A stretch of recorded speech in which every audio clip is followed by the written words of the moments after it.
Okay, now, well, in the last video regarding when I was talking about how deep some of the mechanics in this game, another thing I've got to talk about is the token system. What basically you get from completing side missions, getting collectibles, for performing extra challenges in the crimes and and taking out bases. And what these do is that when you get enough tokens, it lets you to unlock new suits. It can help you unlock new gadgets. You can upgrade the effectiveness and the time how many times you can use these gadgets. And again, it makes you choose. Do you want to unlock a new suit? Do you want what gadget do you want to upgrade? Which gadget do you want to unlock? And it's not a huge choice, but it makes you think which would be better off me. Which one do I want? Which one would be more useful to me? I just thought I wanted to mention it because it's another nice and deep detail. Now, something I'm surprised I haven't talked about yet, and it's literally staring you in the face the entire time in this game, are the graphics. Now, when it comes to video games, I like good graphics, but I'm not going to destroy a game because the graphics are terrible. But fuck Pullgate. That thing was just ridiculous in general. This game looks incredible. The city looks amazing. Just everything about it. The suits of Spider-Man. And here's the thing that's great coming to graphics, is that every suit you wear is made from like a different fabric or material, and you can tell because the suits are detailed so well, and just the locations and everything. The city itself looks beautiful, the characters look great, the facial animations are fantastic, and everything just looks on point. It looks good, it looks what a PS4 game should be, and it just looks fantastic. Everything about it looks amazing, pun intended. And the opposite part of graphics, but it's always associated, is the sound. The sound is phenomenal, man. I mean, the voice acting is top notch. This, I'll wait till later when I talk about story, but let's just say it's really good. The sound is great. The voice acting again is phenomenal. One particular thing I want to talk about is one of my favourite characters in the Spider-Man universe is Marvel, James Jonah Jameson. Now, he is one of I love him. He's so entertaining. It's just how much he hates Spider-Man or tries to make him seem like a bad person to the general public. And in this, sadly, he's not the Daily Bugle anymore, which is a tragedy to us all. But the good thing is that now he has his very own podcast. When I found this out, when I played the game and I saw just Jameson's face so up on the side with his podcast and I heard his voice, I was like, what is happening? And the thing is, this podcast is one of my favourite things in the game, because not only, like, they only last around 30 seconds to a minute, but not only is every podcast funny as hell, and every podcast, it fits James's character so well. They do always end up being the same. The guy will come on, he'll say how Spider-Man helped him, and then James will find a way to twist it around. But it's so funny seeing the different ways on each different podcast that how he manages to try to make Spider-Man look like a bad guy, and that he's the good guy and that he's right. There is a couple of podcasts that Jameson's like a more normal side comes out, like when he's trying to give encouragement to people going through hard times over story reasons. But the podcasts are just so entertaining. They are so good, and it's just, these didn't have to be put in the game. Like, again, the developers could have just said, James, you could have just had him as a cameo. Like, you heard in a story mission, you may have heard Jameson on the radio or seen him briefly, but they made an entire podcast playlist with Jameson, and they're all entertaining. They're all well done, well voice acted, and they're just so good. And the crazy part is there are so many of them. I thought there were like 20, 30, but I'm finished the main game like hours ago and I'm just doing side stuff and I'm still not done. I think I've heard like 80 to 90. Okay, don't quote me that because I could be wrong. It's at least 70 to 80, I think. There are so many. I'm not sure how many are in the game, but that's a significant amount for a side character, for something that's not even like that big of a deal in the story itself. Again, it just shows how much the developers put into this, and it's so fun. It's so good. Like, every time it pops up, I just stop what I'm doing. I stand there and just listen because it's always thoroughly entertaining, and I love it. It's so good. And everyone else is on par as well, the voice acting wise. Like, Aunt May's in the game, she sounds great. Mary Jane sounds great. A certain person who I'm not going to spoil is a likeable character, sounds great. Peter Parker himself sounds great. No, Peter Parker. How they do Peter Parker in this game is probably better than any of the movies have ever done. Peter Parker in this game is more likeable, feels more like the character than the movies have ever portrayed. And I like the Tobey Maguire movies. I like the Andrew Garfield movies. They're good. I like the Tom Holland movies. But this Peter Parker is probably the best I've seen in terms of like movies, video games, TV. I think this is a really good Peter Parker. And Mary Jane, this is probably the best Mary Jane we've ever had when we're just comparing video games and movies.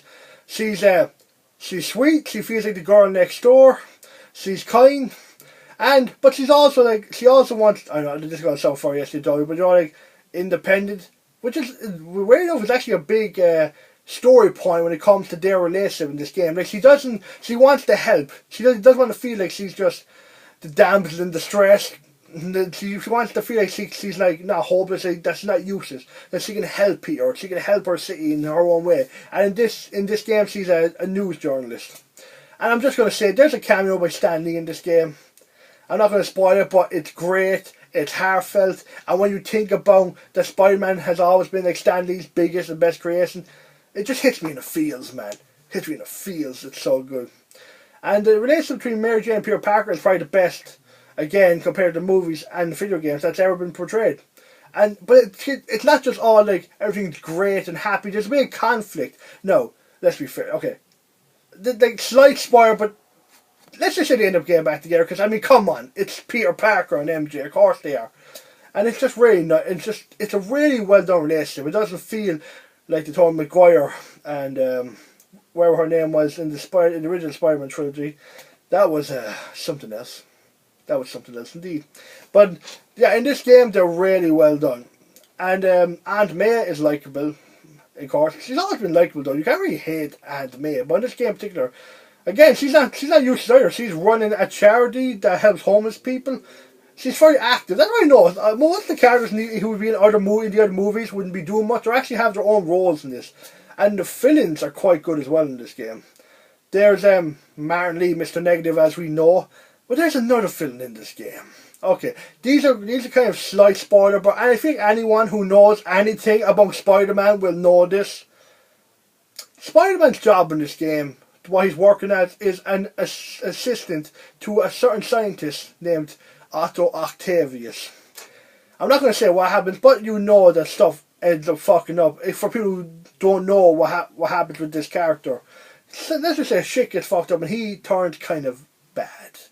I won't say how, I won't say why, but people who know the story, it's so tragic because basically he's working a certain piece of equipment that he's known for, and basically he always kind of fucks up and he doesn't know how to make it work properly. But since you're a genius, Peter Parker, you help and you don't know what's going on. Of course, the player, we know where this is all going to lead to, but they're just ignorant. They're just like, okay, let's help this.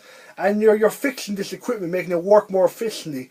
And in a way, you're basically helping Otto Octavius become the villain that he's known for being, Doc Ock. And it's just kind of heartbreaking because you know where this leads, but again, in order to progress, you need to help him make this equipment more efficient. It's a no-win scenario.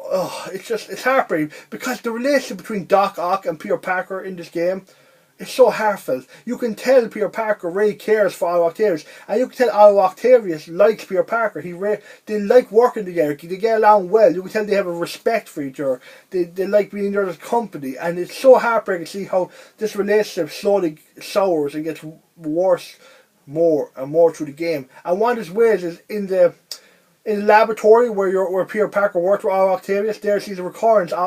Doc Ock, or Octavius leaves. I was going to call him Doc Ock, it's easier to say. Leaves, and at first it's like Peter Parker, he's this genius and all that, and you can tell he likes him, and he's talking about like how the progress they're making in this lab can help him help people change the world. But later on, it gets more cynical and gets more jealous, and he starts talking about how Peter Parker, he's never created anything in his life. He doesn't understand me, and the downfall of Doc Ock is one of the best and tragic things in this game because it's so well done. And the voice actor for Doc Ock in this game was perfect. The motion capture was great. That's pretty much for all the characters.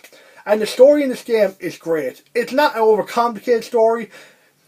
when you see the fill-ins and you see where things are going, you can kind of guess what the main arc of this is, like who the main fill-ins are.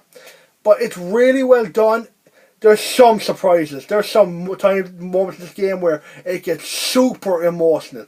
And I mean fucking emotional. It's deep, man. There's some sad moments, there's some really good moments. It is literally a roller coaster. I know that sounds cheesy and generic, but that's literally what it feels like. But this game, you can tell it's so full of heart. This game is just so full of heart, down to its core in every aspect. You can tell the developers love making this game. They put their all into it. The story is just fantastic. The characters are so likeable.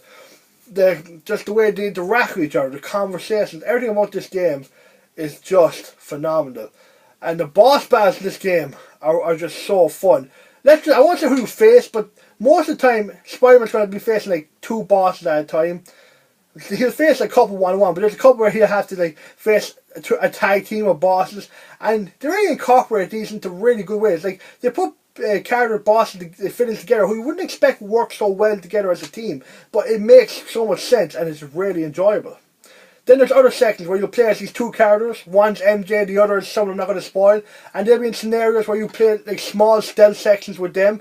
But they're fun and they don't last so long, so they don't bring up the pace completely. And they're really fun to do. And let's just say, one noble moment. There's 2 noble ones. One's MJ stuck in Grand Central Station, and she's taking hostage, and she's directing Spider-Man what enemies take out. And you as MJ are watching Spider-Man stealth around the whole place. You can watch him jumping all over the place, taking out these enemies, so you can eventually sneak up. And I won't spoil what she does, but there's a reason, and you're just directing Spider-Man what enemies take out. And another is the character, you play as a character who I'm not going to say who, but let's just say it's a stealth section that's kind of, I feel like very survival horror, like Nemesis, Resident Evil 3, where you're trying to avoid Rhino in this confined space, and it just seems terrifying. But it's so good. It literally feels like you're the prey and Ryan's hunting you down. You gotta find a way to dodge and just stay out of his path. It's horrifying. It really shows how terrifying Rhino actually can be.